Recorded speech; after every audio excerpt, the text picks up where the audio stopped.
Bom dia, boa tarde, boa noite. Estamos começando mais um Bora Varejar, o seu, o meu, o nosso podcast, produção da Mercado e Consumo, a mais relevante plataforma de varejo e consumo do Brasil. Aqui nesse canal a gente debate tendências, insights, perspectivas. Eu gosto, adoro falar que aqui no Bora Varejar a gente conta histórias do mercado. Eu sou o Gustavo Groma, editor da Mercado e Consumo, é sempre um prazer estar aqui. E aqui ao meu lado, a Ayana Freitas, editora executiva da Mercado e Consumo. Tudo bem, Ayana? Olá, tudo bem? Muito prazer estar aqui novamente em mais uma edição semanal do Bora Varejar e bora falar sobre varejo e consumo. Bora falar sobre varejo e consumo, muito mais coisas, mas antes, se inscreva no nosso canal, compartilhe nosso conteúdo e senta o dedo no like, hein? Vamos falar sobre varejo de luxo hoje, tá bom, pessoal? O mercado de luxo no Brasil vive um crescimento acelerado, superando a média global. Em 2022, o setor movimentou 74 bilhões de reais, com previsão de alcançar 130 bilhões de reais até 2030.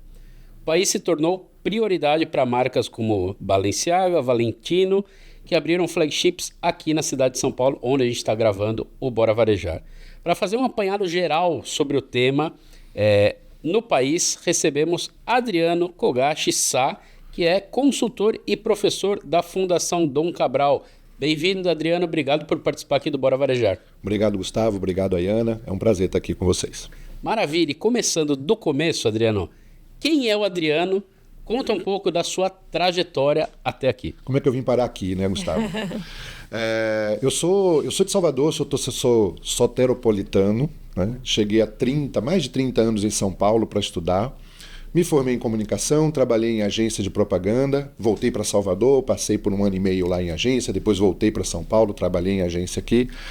E um belo dia fui convidado pelo cliente, virei à mesa e fui exercer a atividade de gestor de marketing, né? E depois de alcançar aí alguns patamares, eu abri a minha consultoria em 2006. Já vão aí alguns bons anos, né? Algumas boas lutas.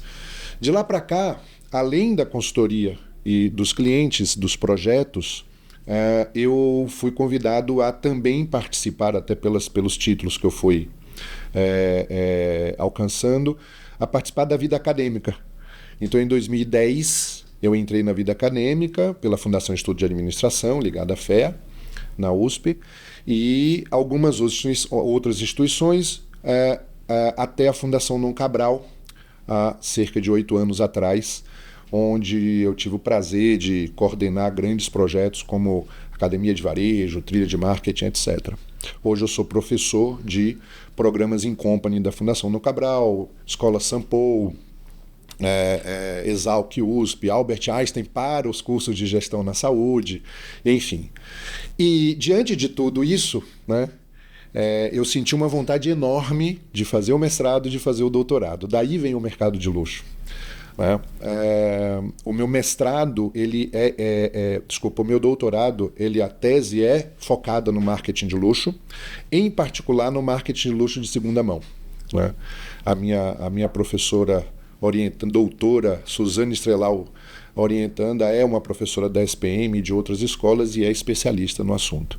Então, eu termino estudando muito o mercado de luxo nos últimos anos por conta do doutorado e termino também ajudando os meus clientes, trazendo alguns conceitos desse mercado para os seus negócios.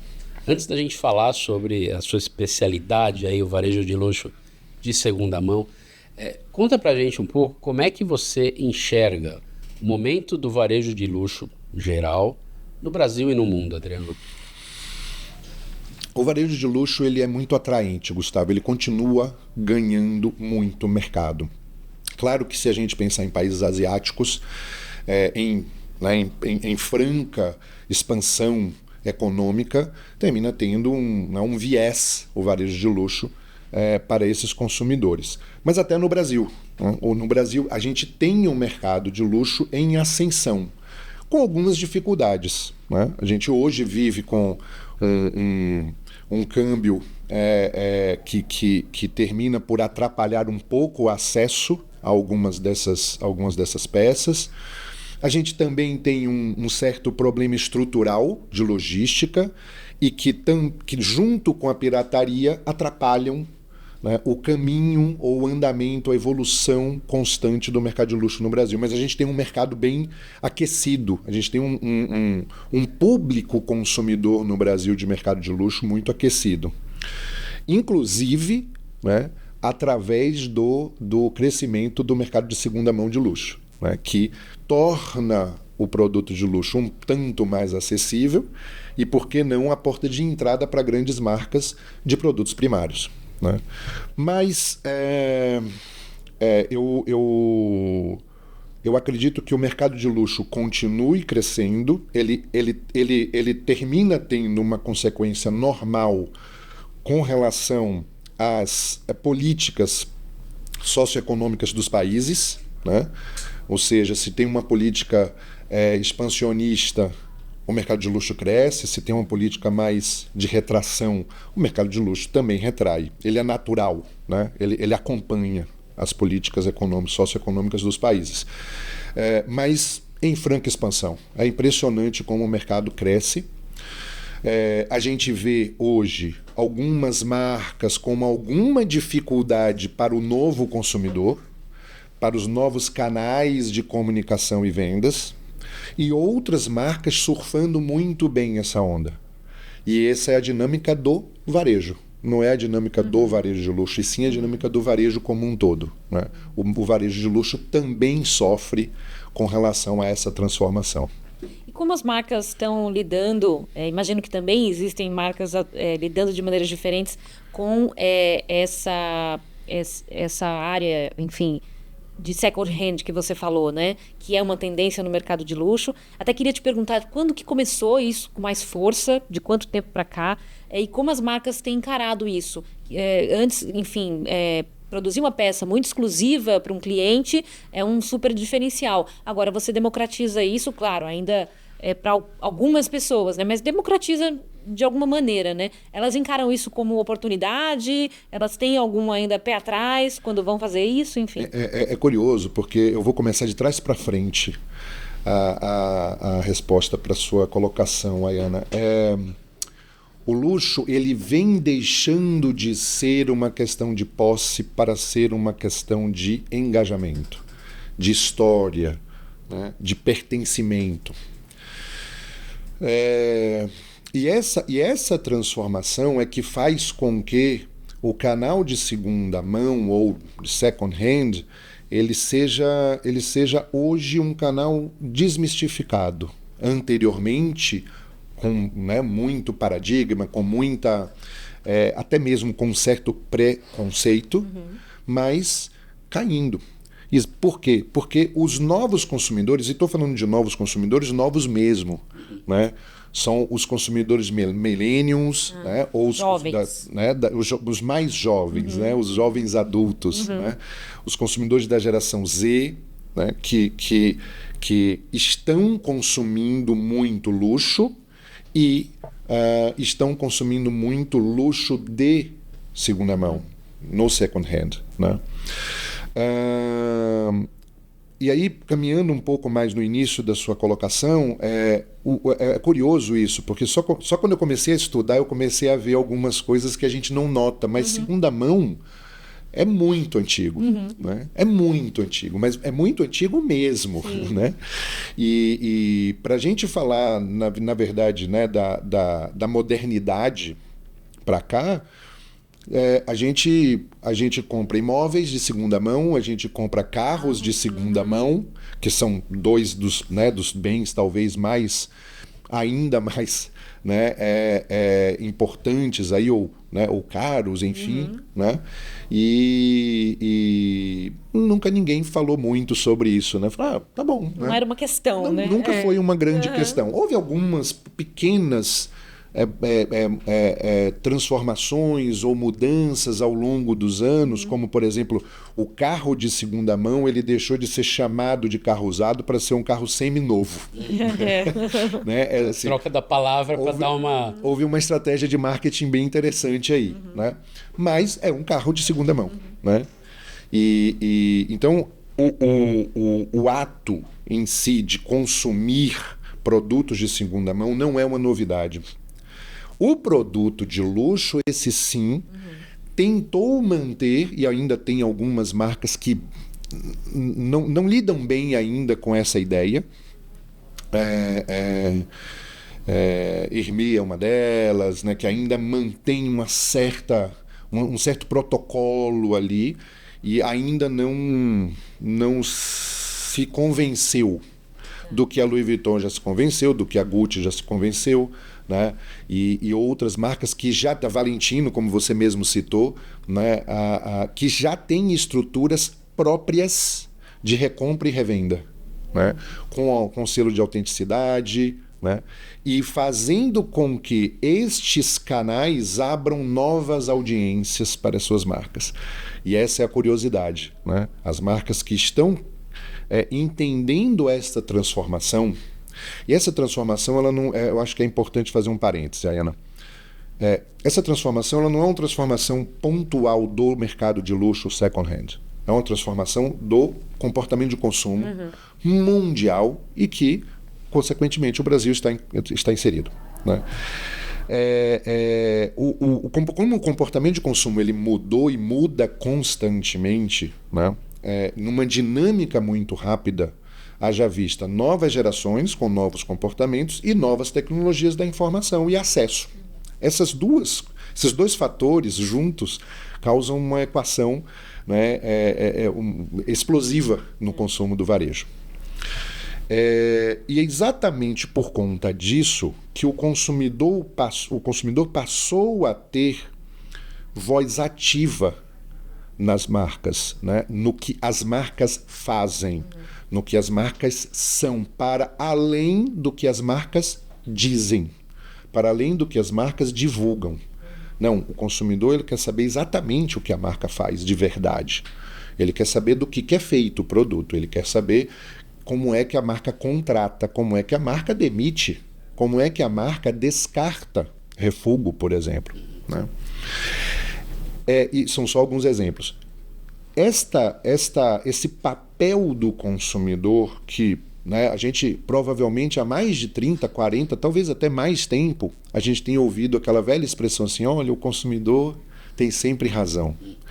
Eu me lembro ainda no início da minha carreira já escutar isso e não entender muito bem como é que isso funcionava, confesso. Porém, se naquele momento as pessoas já começavam a falar um pouco sobre mercado consumidor, eles não tinham ideia do que de fato se tornaria o consumidor, né? Aquele que decide. Aquele que decide para onde o mercado vai. Não são mais as empresas, desde a Revolução Industrial, né, que saem do poder econômico feudal anterior, e que, portanto, depois da Revolução Industrial, determinam ao mercado, inclusive ao varejo, né, o que vão produzir, para quem vão vender, a que preço, né, como. Eram eles que decidiam. A gente tem uma intersecção razoavelmente rápida, que foi quando o varejo olhou e falou, peraí, esse consumidor é meu. Esse consumidor não é da indústria. Não é seu, indústria, é meu. E aí o varejo dá uma virada nessa mesa, dá uma mexida no pêndulo. Eu gosto muito de citar, né, o exemplo de alguns varejistas brasileiros que, percebendo isso, tomaram fôlego. O caso do Grupo Pão de Açúcar, do Magazine Luiza, Casas Bahia, assim por diante, né? Os grandes varejistas brasileiros das últimas décadas. Tem outros tantos, tão importantes quantos.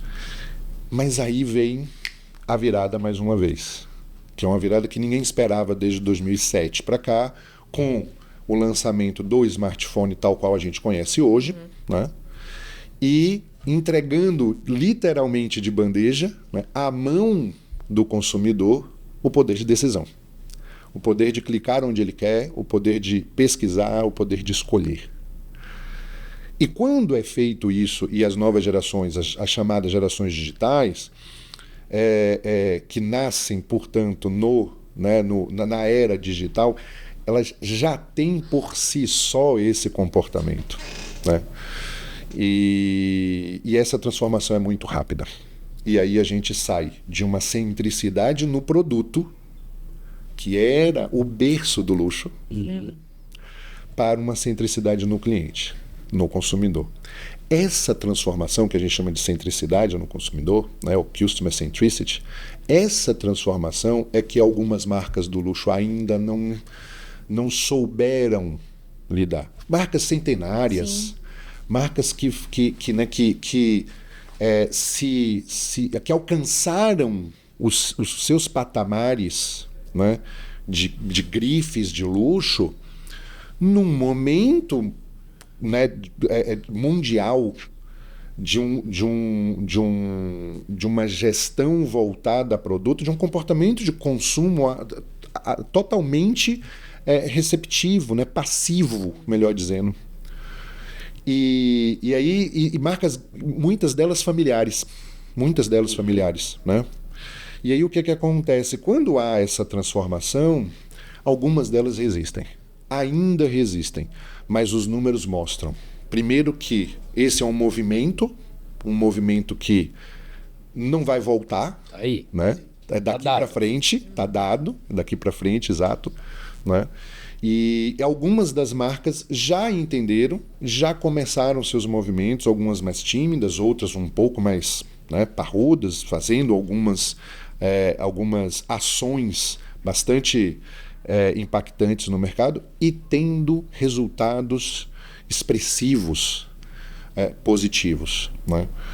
Aumentando a sua audiência, fazendo com que os seus produtos primários passem a ser mais vendidos, aumentando o seu faturamento na medida em que trabalham com second hand.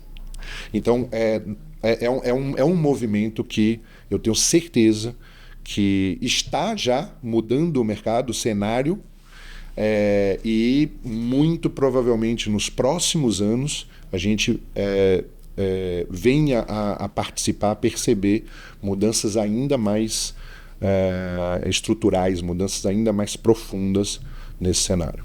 Agora, Adriana, você acha que essas marcas, elas criam dessa maneira um novo consumidor? Porque assim, quem vai consumir o luxo, ele muitas vezes ele consome aquele produto, ele vai ter de repente um produto similar, de qualidade, né, que vai atender ele no que ele quer, mas ele vai para aquele produto de luxo porque é de luxo, porque é caro, porque é exclusivo, né? Ou não vai ser 100% exclusivo assim, para ele às vezes até vai, né? Às vezes com 3, 5, 10 peças, mas que sejam mais peças, mas vai ficar dentro de um nicho, né? Uhum. Quando você cria o second hand e as próprias marcas fazendo isso, né? Esse primeiro consumidor, ele vai continuar lá no lugar dele. Ele não vai descer, ou talvez vá. Tem um movimento engraçado. Ou você cria um segundo consumidor.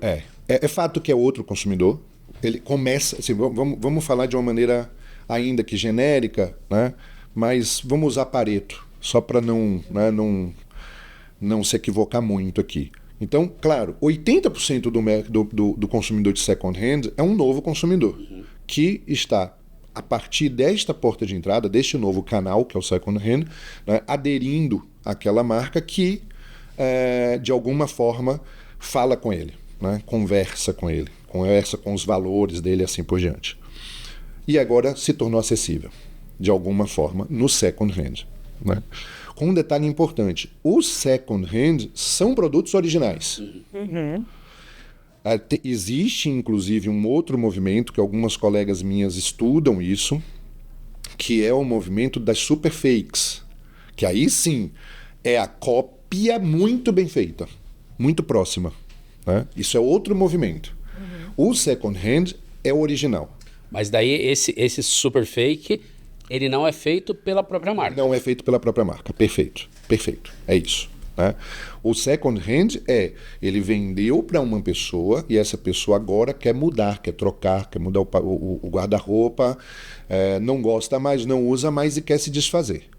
Então, alguns perfis, alguns sites já fazem isso, né?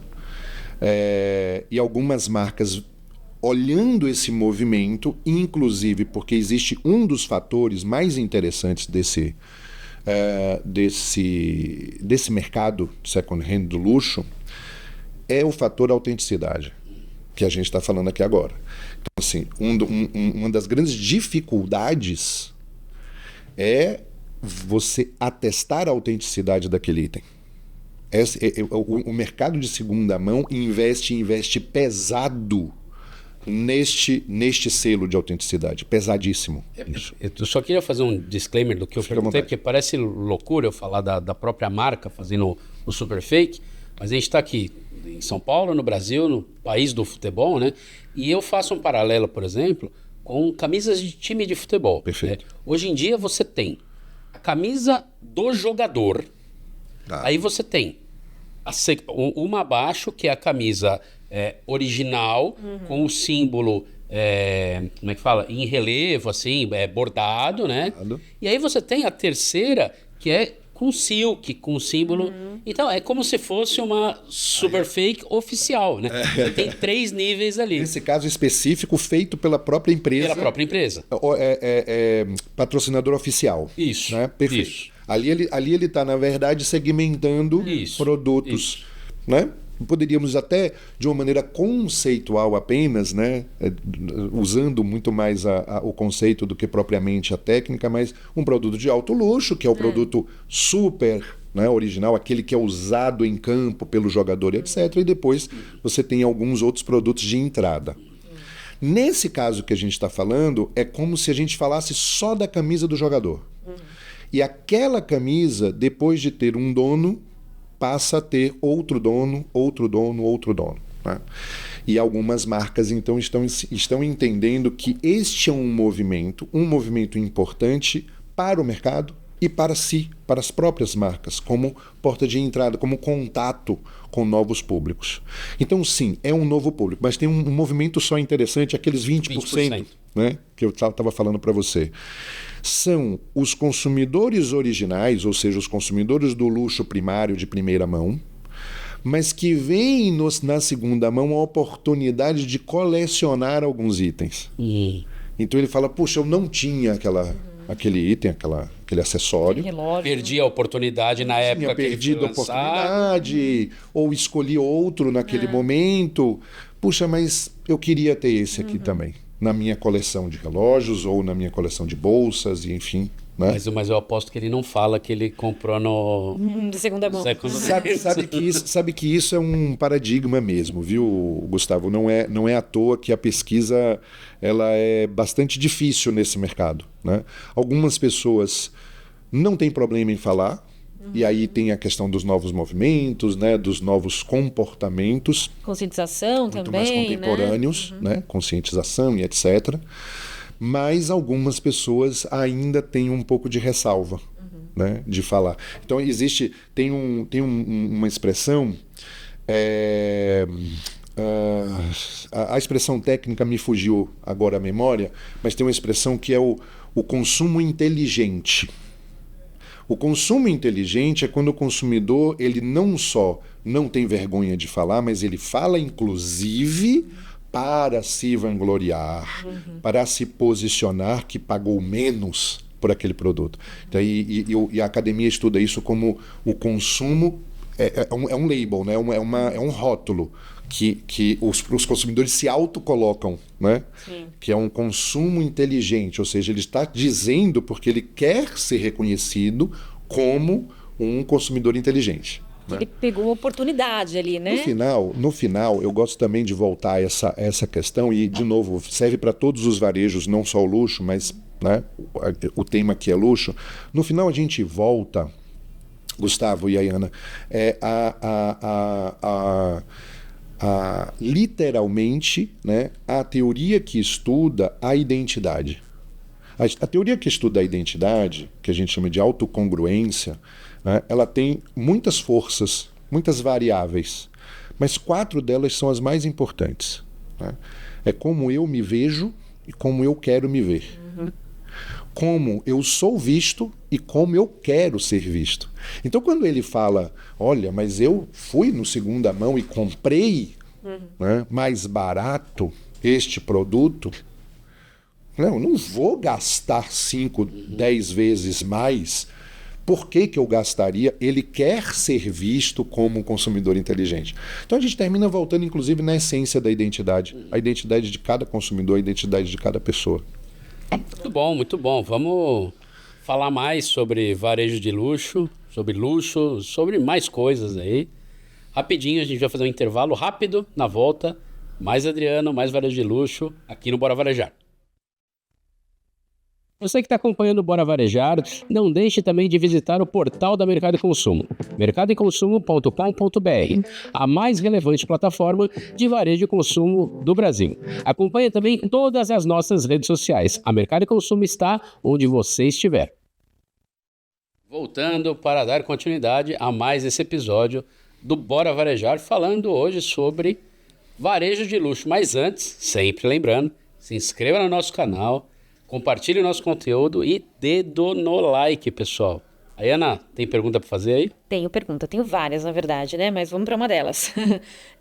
Com o tempo que nos cabe aqui ainda. Um assunto que tem ficado bastante em evidência aí, né, Adriano, é o tal do quiet luxury, ou luxo silencioso. Vem crescendo muito.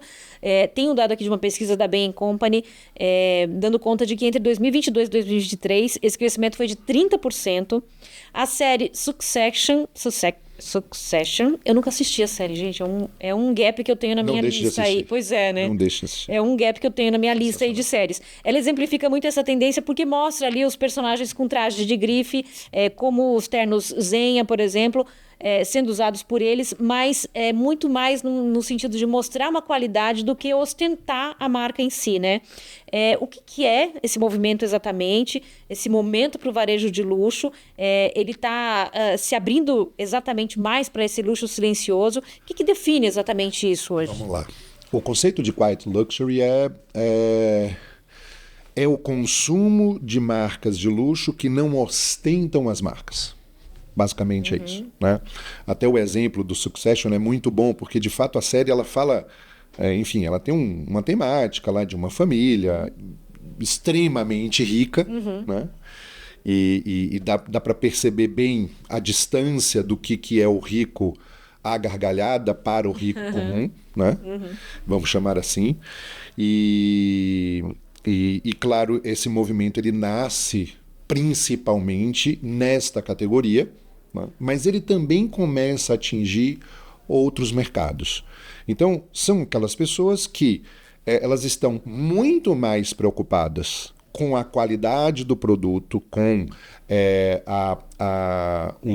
o posicionamento que aquela marca tem no mercado e, portanto, de novo, né, como ela conversa os valores da marca com os valores das pessoas, ou seja, o consumidor ele quer encontrar marcas que tenham valores semelhantes, parecidos, mas ele não quer ostentar a marca. Bom, aqui a gente precisa fazer uma parada e pensar, existe isso? Né? Existe, né? E existe. É em menor tamanho, vem crescendo, né? Mas a gente, quando nós aqui no Brasil, a gente pensa no quiet luxury, a gente termina tendo um pouquinho de dificuldade, porque o brasileiro, culturalmente, ele tem no consumo, né, a base do consumo dele, e a gente, claro, está falando de ABC, né, não está falando da base, mas estamos falando de ABC. A base é o status. Então, a marca termina sendo um símbolo do status. Então, ostentar a marca termina tendo uma outra importância em alguns países, principalmente latinos, e aí, claro, o Brasil. Isso não tem a ver com o momento histórico, econômico dos países, no caso, né? Tem. Porque aí, numa sociedade que já economicamente já se desenvolveu antes, na Europa, nos Estados Unidos, talvez já passou desse momento da ostentação, do status, disso significar status e alcançou um outro. Até pelo achatamento entre as classes, né? Entre as categorias. Então, na verdade, ter ou não ter não faz tanta diferença assim, né? Sem dúvida alguma. Países desenvolvidos têm um pouco menos... É que é um pouco complicado generalizar. Sim. Né? Porque países... Comparar um país nórdico europeu com os Estados Unidos, ambos desenvolvidos, mas eles têm culturas de consumo bem diferentes. Né? De qualquer forma, tem tudo a ver com essa questão de ser desenvolvido e, portanto, de ter uma equidade de renda diferente do Brasil. Né? E como no Brasil a gente ainda tem, né, uma divisão bastante expressiva, o consumo está muito ligado ao status e o status está muito ligado à marca que você consome. Então no Brasil é um pouco mais difícil, estruturalmente e culturalmente falando, mas já começa, principalmente por conta das novas gerações, de novo, pelos novos comportamentos, alguns movimentos nesse sentido. Então há um crescimento ainda muito pouco expressivo, mas há um crescimento do chamado luxo silencioso, que é o consumo de produtos de alta qualidade, né? De qualidade aí intrínseca mesmo, o produto tem outra qualidade, né? O insumo tem uma qualidade superior, né?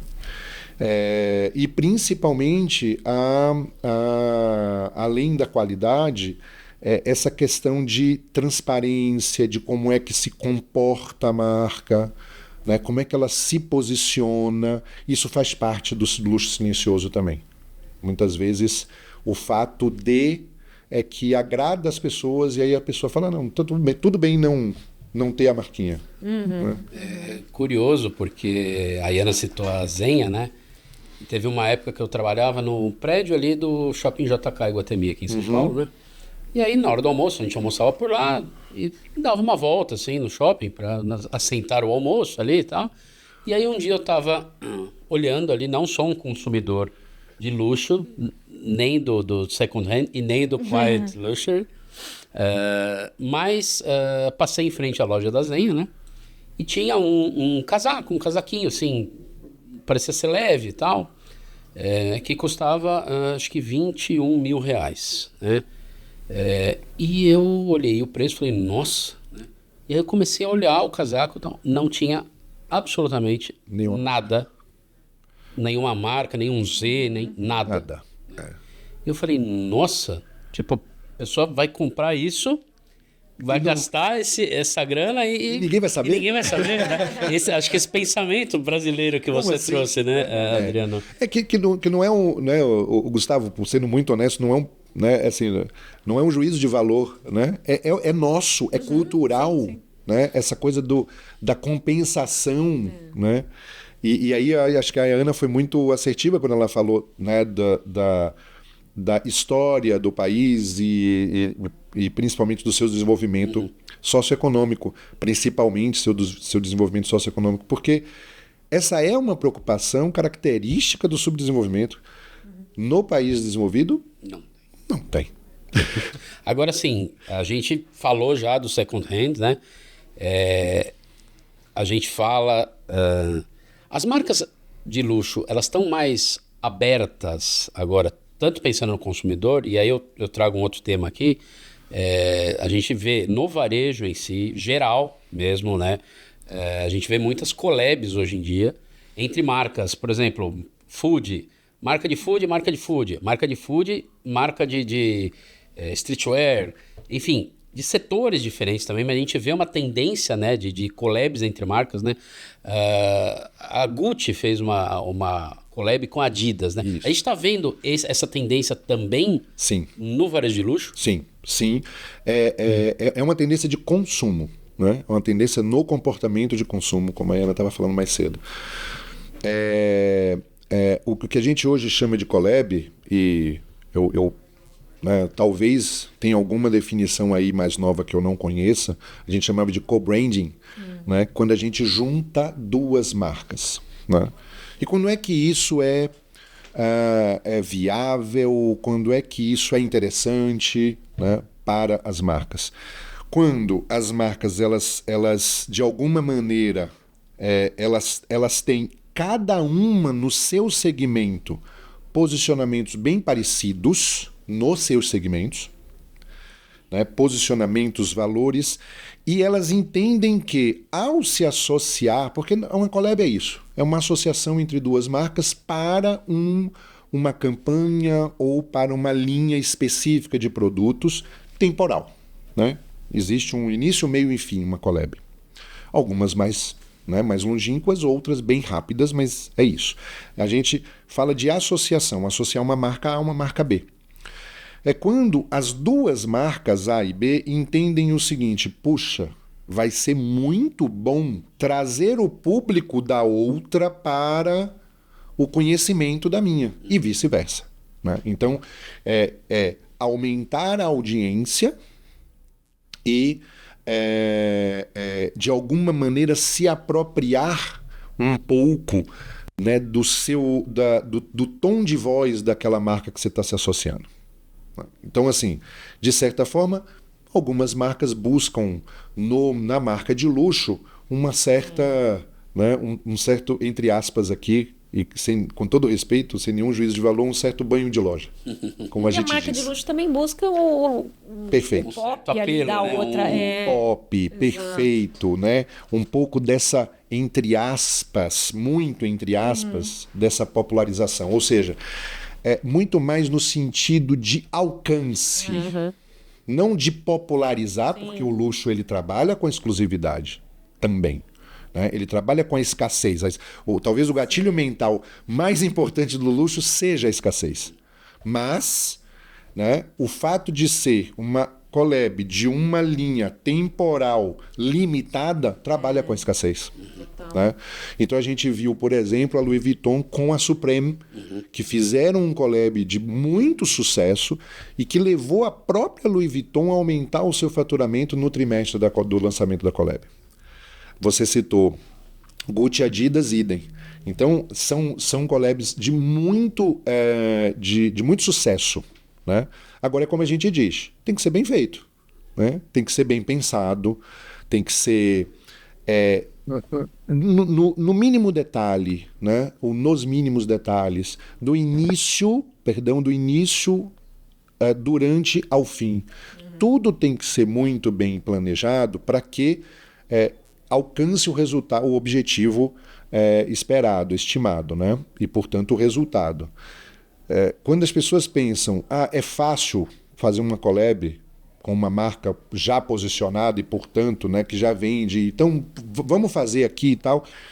Existem alguns exemplos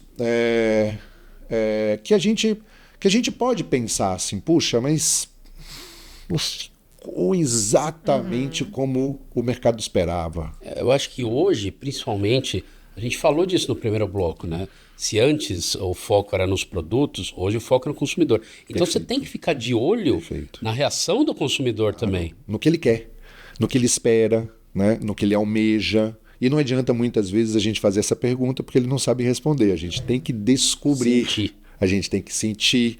Né?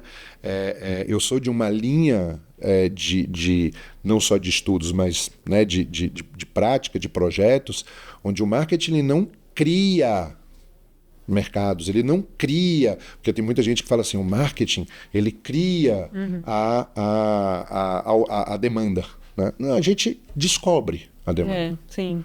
A gente, puxa, né, eu gosto muito, fazendo só um parêntese rápido, eu gosto muito de falar assim, olha, quando o Steve Jobs lançou lá o iPhone 3 em 2007, né,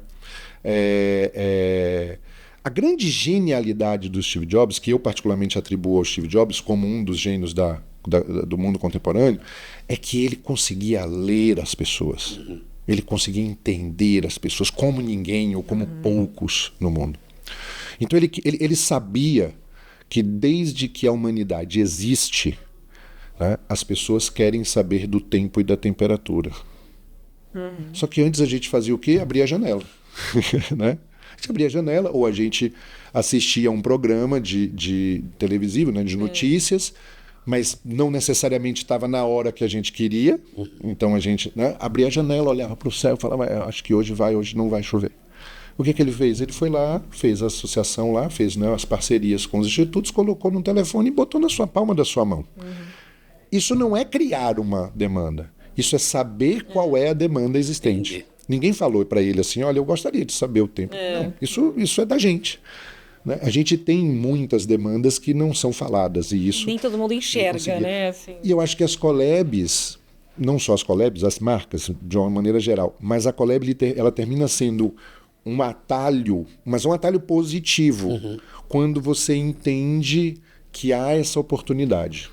Né? Então, a Supreme, que é uma marca de streetwear, né? Quando se associa a Louis Vuitton, você fala, nossa, mas por que a Louis Vuitton vai se dar o trabalho de? O que você acabou de falar. Ela quer conversar com novos públicos, ela precisa rejuvenescer. As marcas antigas precisam trabalhar os novos consumidores, né? Sob o risco de, literalmente, deixarem de existir no ciclo de vida dos seus consumidores. Né? Seus consumidores têm um ciclo de vida também. Sim, então... Bom, a gente vai ter que chamar o Adriano para outra conversa aqui. Verdade, né? Temos muito a aprender aqui com o Adriano, muita coisa para falar que a gente não falou ainda, mas como temos um tempo limitado, né? Que pena. Eu vou pedir para o Adriano chamar o nosso momento, na verdade, check-out, né? E pedir para o Adriano olhar para a câmera da verdade ali. Para aquela câmera ali? E dar o seu recado final, Adriano, que pode ser sobre tudo que a gente falou aqui ou sobre algo que a gente não falou. Imagina, eu acho que eu nos últimos anos, eu vou usar um pouco aqui, Ayana e Gustavo, da minha experiência, seja como consultor, seja como professor. Né? E como professor e consultor, eu passei por muitas organizações nos últimos anos. E eu acho que tem uma das coisas que a gente falou aqui, que a gente citou, e eu acho que é importante, em se tratando de um canal, né, de uma coluna chamada Bora Varejar, né, de varejo, perceber e olhar e trabalhar a centricidade no consumidor. Eu acho que isso, o mercado de luxo está se apropriando, mas o mercado consumidor está se apropriando. A centricidade no consumidor quer dizer, eu preciso mudar o modelo mental da organização. Eu preciso mudar o modelo mental do meu varejo. Pode ser um varejo pequeno, não? Uma loja, duas, um varejo médio ou um grande varejista. Acreditem, eu já fiz projetos para os três. E não tem diferença de tamanho. Tem diferença de modelo mental, o que o americano gosta de chamar de mindset. Né? Tem diferença de entender que o mercado consumidor ou consumidor já está na centricidade, onde ele é o protagonista. E as empresas que ainda se entendem, acham que são protagonistas, essas estão ficando para trás. Eu acho que o grande segredo, a grande virada que precisa ser trabalhada as organizações precisam fazer a transição de centricidade no produto para a centricidade no consumidor. Eu acho que esse é um primeiro grande caminho para um futuro próximo para todos os negócios. Adriano Kogashi Sá, consultor e professor da Fundação Dom Cabral, muito, muito obrigado por participar aqui do Bora Varejar. Imagina, o prazer foi todo meu. Agradeço, Gustavo, pelo convite, a Ayana, pela gentileza em me receber, né, pela recepção, e fico à disposição de vocês. Muito obrigado. Maravilha, vamos falar mais. Ayana Freitas, brigadíssimo por dividir a bancada do Bora Varejar aqui comigo mais uma vez. Obrigadíssima também pela companhia. Obrigada, Adriano. Foi um prazer ter essa conversa. E a gente se encontra aí nos próximos Bora Varejar e na programação também do portal e das redes sociais do Mercado e Consumo. Portal mercadoconsumo.com.br. Acesse, acompanhe. O Mercado Consumo está onde você estiver, as nossas redes sociais. Não esqueça, deixe seu like, assine o canal e dedo no... Sininho. Não, sininho. Dedo no like, deixe seu like, compartilhe, faça tudo aquilo que você sabe que tem que fazer. Brigadíssimo. Espero que você tenha gostado desse episódio do Bora Varejar, tanto quanto eu gostei, e até a próxima.